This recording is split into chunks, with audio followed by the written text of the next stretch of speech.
He's having so much money thrown at him, up to $110 million we're hearing. And we don't even know if that includes pay-per-view buys. I'm TstreeT Controversy. This is TstreeT Controversy Live, and I cover boxing. Every single major fight live, your first YouTube boxing promoter and #1 reporter. You know why? It's because I connect with the fan base. And how? Is because I'm going to dumb it down for you.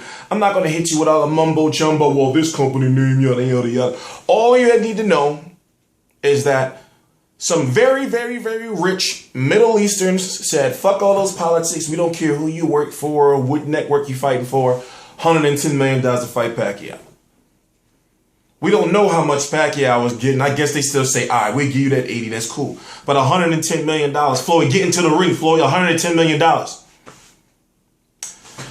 It just comes to a point when you get so frustrated and you ask yourself, like, how could you walk away from all of that money? You gotta be scared. Right? That's the way I feel sometimes. And I don't think that he's afraid of Manny Pacquiao as the person. I think he's afraid of losing at this time in his career, or taking the risk of almost losing and then waiting so long to fight this man. But it's too much money. Win or loss, it's too much money. Even if you get knocked out, you know, God forbid you get seriously hurt or whatever, Floyd, Money, Mayweather, you got that $110 million, you're set. All that stuff you talk about, you know, I'm fighting for my family and my kids. One fight, 36 minutes. 36 minutes. I'm a little frustrated. Why? Because I've been on social media, you know, and doing paperwork and all that. And I've been just the comments. Just, you know, Pacquiao should have took the 40 and this and that. This fuck what Pacquiao should have took. Floyd Mayweather has $110 million guaranteed dollars right there.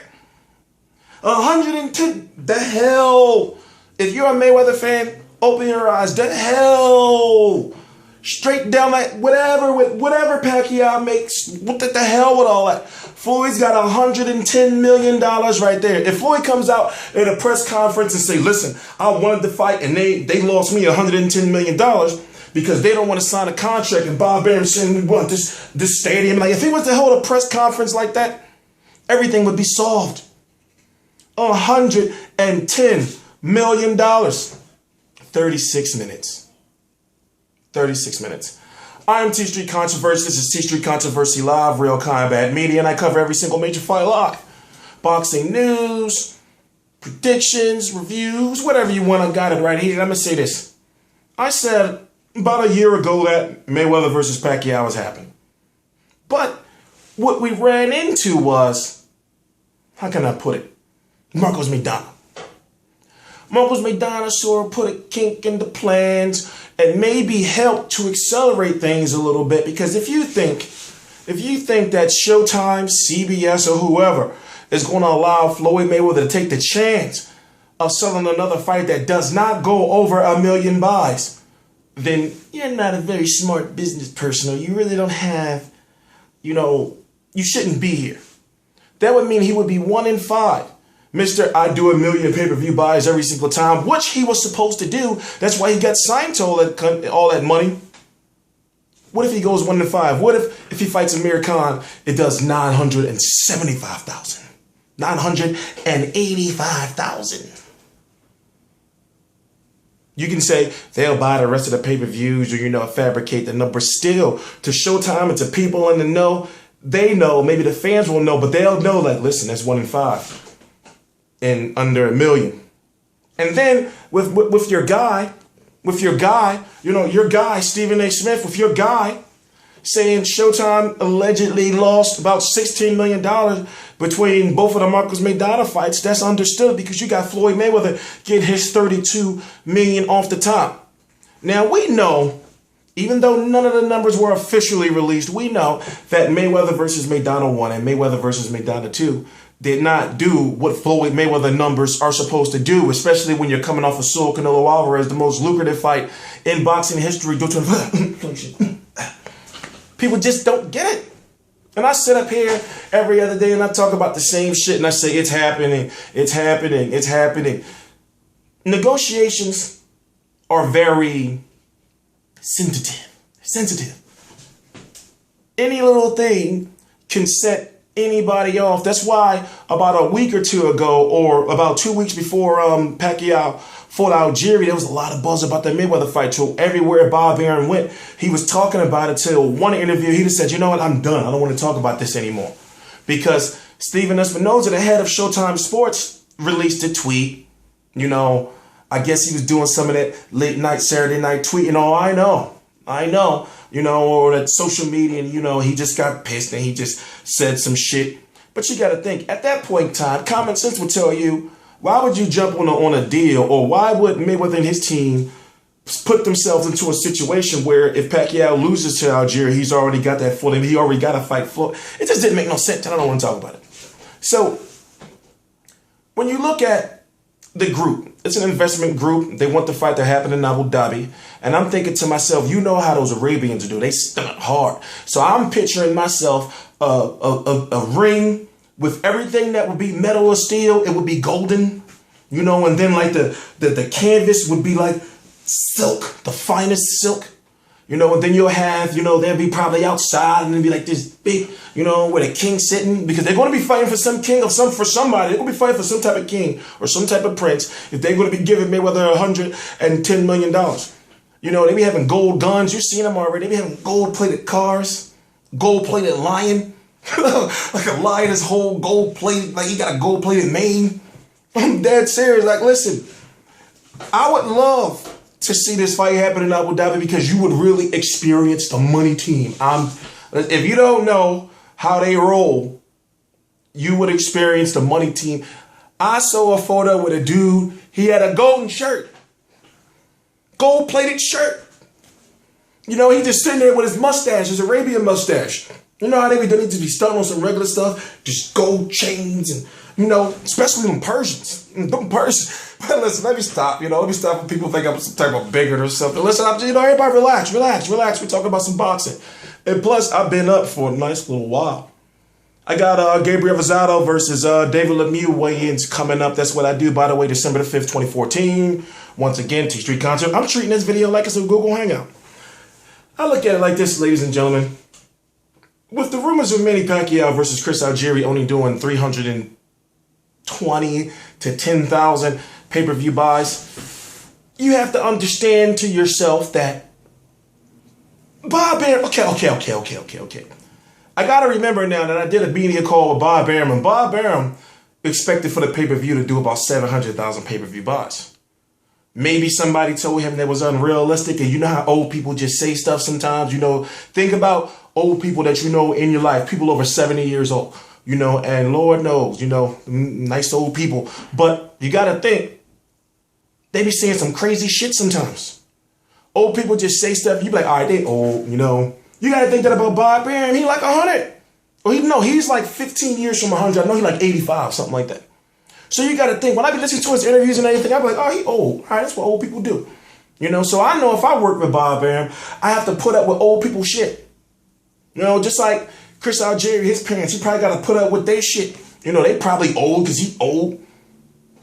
Meaning too old to be living in the goddamn basement, Mr. Master Nutritionist.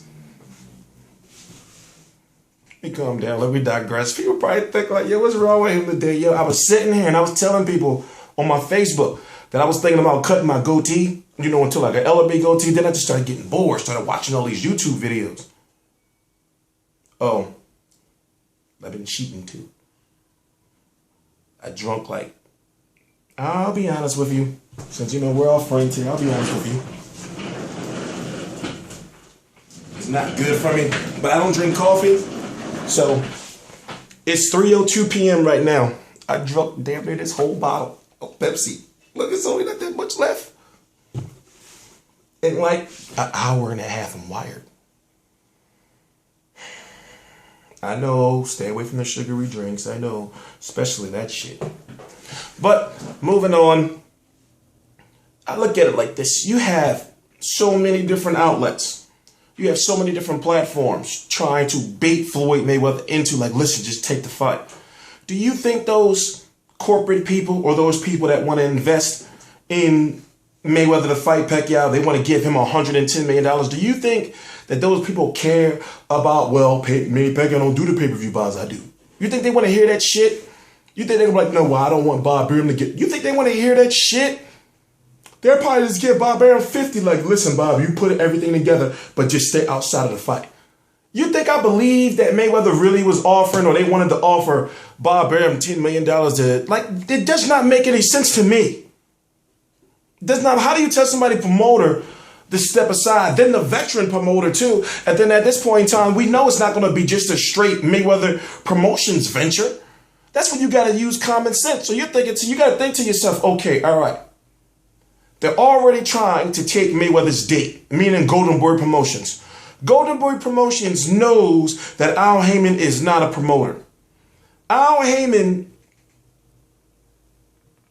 is put into a point where his fighters are going to have to start fighting soon. His fighters are going to have to start fighting each other, because with pay-per-view numbers going down, boxers not fighting each other, you get a lot of people often talking about, like, well, you know, we just want to see the best fights. We want the politics to stop. Who do you think they're talking about? Who has all the fighters? Like, when you're hearing all these people, like, well, you know, the reason why, because boxing politics, who do you think has all the fighters? So you have to think to yourself, like, do these people, meaning Al Heyman, does he really care about us, the fans? Or is he in it solely to make money, as we know his boxers are taught to do? So we have to think, well, are we just pawns in his plan? Okay, for example, they throw his card at us.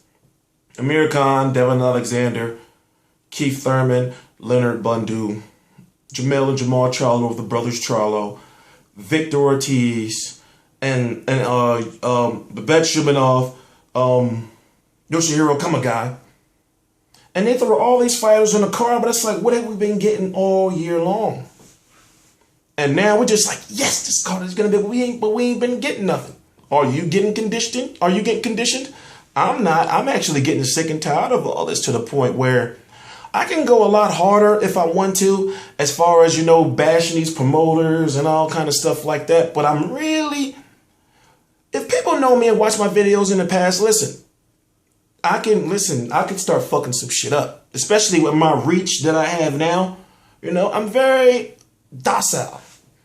So what I want to say is, you know, I'm getting fed up. You know, so if Mayweather fights Amir Khan, I told you I am not buying the fight, and so help me God. Listen, it's come to a point now where I average about 100,000 plus views, and that's on the low end of every single Mayweather fight now. So what I'm going to do before then, I'm going to make sure I have something to do with those pay-per-view buys. I can't say it. I can't say what I would do, but I will make sure that they lose at least 100,000 pay-per-view buys. Keep fucking with me if you want to. It's only a few things I ask for. For these guys to come together, these promoters, whether it's the old man Bob Arum, or whether it's this ghostly, ghastly figure, Al Heyman, just to put the fighters together. Why can't we see a Danny Garcia versus a Ruslan Provodnikov? Or if Danny Garcia's fighting at 147, why can't we see a Juan Manuel Marquez versus a Marcos Maidana? These are classic matchups that history is missing. Classic matchups that history is missing. Time does not go backwards. We will never get this time again. And then you got these egos within these boxing promoters. And that's why I want everybody to use, everybody that possibly can, to do videos. You know, just start spamming social media everywhere, you know, like saying saying what fights you want to see and things like that. I don't look at people who do videos as competition, to a sense. But at the same time, I just don't like when people steal my shit. But still, we all need to have a voice where we're like, yo, we're not paying for that shit. You know, even if it's all of us putting in our titles or whatever, we're not buying Amir Khan. Because I know Americans don't want to see that shit. Who else? You know, let's talk about Americans. Who else can Floyd Mayweather fight in May that Americans know of or can relate to, like they did when Victor Ortiz beat Andre Berto in the fight of the year, like when Saul Canelo Alvarez, he already had that Mexican hype. Marcos Maidana had the urban audience because he had beat up Adrian Broner. But what does Amir Khan have Devin Alexander is just not going to be enough to me. And something is telling me, I know. People are going to say you're always hating on Amir Khan. No, it's just that he ain't do shit. I look at it like this. If he wasn't talking all that big shit, then I'd be like, oh shit, yeah, he did fuck Luis Collazo up. But he talks like he's leagues above Luis Collazo. So you think you're going to fight Luis Collazo? No disrespect to Luis Collazo. And then just go to Mayweather? You know, they just don't make no logical sense to me. So as far as to an American audience, to where the pay-per-view buys count, is the Mexican population going to buy an Amir Khan fight? The urban population, they tried, because Amir Khan of all places was on 106 in Park. And you know 106 in Park is basically dead now. So, you know, rest in peace. But who is Amir Khan going to appeal to in the United States? Now, I'm not saying it wouldn't be a good fight, but Devin Alexander does not have enough. You know, so let's say, for example, if it was a Keith Thurman. The real hardcore boxing fans, we know, yes, that'll be a good fight. Now, if Khan get through him, we know he deserved Mayweather. And if Keith Thurman get through him, we know he deserved Mayweather. We couldn't get that fight. You would think, okay, well, put Amir Khan up against a former Mayweather opponent and Robert Guerrero. We couldn't get that fight. You know, you put him up against a Sean Porter before Kell Brook came over here and took his belt, when Amir Khan should have been had that IBF belt if he was so good. No. So it's not that I think that Amir Khan is a bad fighter. It's just that he has not done anything. He hasn't done anything. He hasn't done anything with all that unfinished business out there. And the way I see it right now is Marcos Maidana would defeat Amir Khan, would defeat him this time around. And you have to think to yourself, would Al Heyman give us that fight? We have a guy in a position where he'd be like, nah, you know what, I'm going to take care of all y'all, but I'm only going to have y'all fight if necessary. You know, he had to somebody had to be sacrificed, and it had to be Devin Alexander. It was like, well, you know, one of you guys got to go, got to cancel you out. You know, so Devin, I guess we're going to take a risk with you. You really didn't have too much of a draw, you know. So, and then the fight with Soto Karash is like, oh yeah, you kind of going downhill. Amir Khan, if you don't beat him, then that's nothing I can do for you. It's frustrating, because when you talk about it or you think about it, especially when you watch as much boxing as I do, and then you interact with all these different people and everybody's asking you the same shit and all that shit, like, yo, when is it going to happen? Now, me personally, I've said that the fight is going to happen. But we don't... Okay, for example, it's been sweeping around the internet that, you know, it was announced by somebody I know. I'm not going to say the name of the channel.